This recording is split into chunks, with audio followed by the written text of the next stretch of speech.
Hello guys, no? Yan, welcome po tayo guys sa ating YouTube channel. Yan sa ating mga mahal na OFW, Luzon, Visayas, Mindanao. Yan, maraming salamat po, no, sa inyong walang salang suporta po dito sa ating YouTube channel, Pinoy TV News. Yan, update po tayo guys, no, sa mga issue po dito sa ating bansang Pilipinas.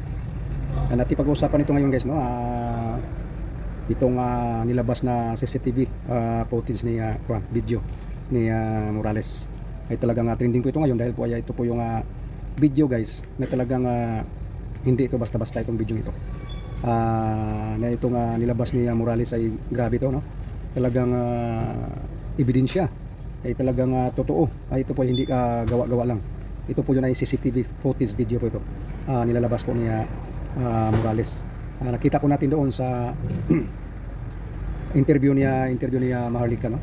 Kaya Morales ay talagang ang linaw ng usapan guys ay malaking ebidensya ito or issue ito dahil po ay hindi po ito basta-basta dahil po ay may dawit po dito, dawit po ito si Lam, no? Sinasabi na ay patahimikin itong si Morales or ipapatay, no?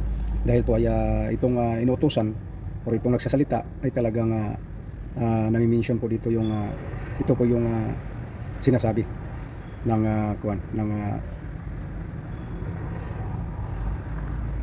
kuhang-kuha sa CCTV, no? Kaya ito po yung sabi ng nasa video ay may plano na ito ay patahimikin itong si Morales.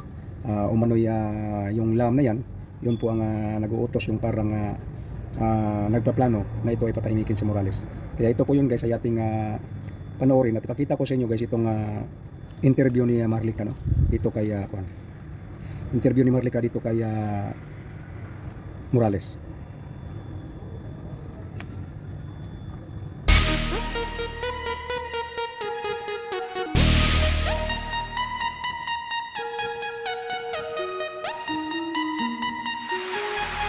Bagong Pilipinas, kapal ng mukha, dami ng gutom at natulala. Kasi yun guys, no, gusto nilang itong si Morales ay hindi ituloy niya itong paglabas nitong yung pagpunta ng Senado, no, sa next nga hearing sa Senado. Kaya gusto nilang itong si Morales ay hindi pupunta doon, mapigilan po nila itong si Morales. Kaya yun ang gusto nila. Ngayon si Morales ay hindi papigil kasi gusto niya talagang yung katotohanan, ilabas yung katotohanan. Kaya yung nangyari ay mayroon parang mga plano na itong si Morales ay patahimikin, no? Or gurgurin itong si Morales. Kaya yun po ang kuha ng CCTV footage na nilabas ni Morales dahil po ay talagang namiligro po ang kanyang buhay dito, no? Talagang namiligro ang buhay dito guys ni Morales dahil po ay hindi po basta-basta itong kanyang binabangga.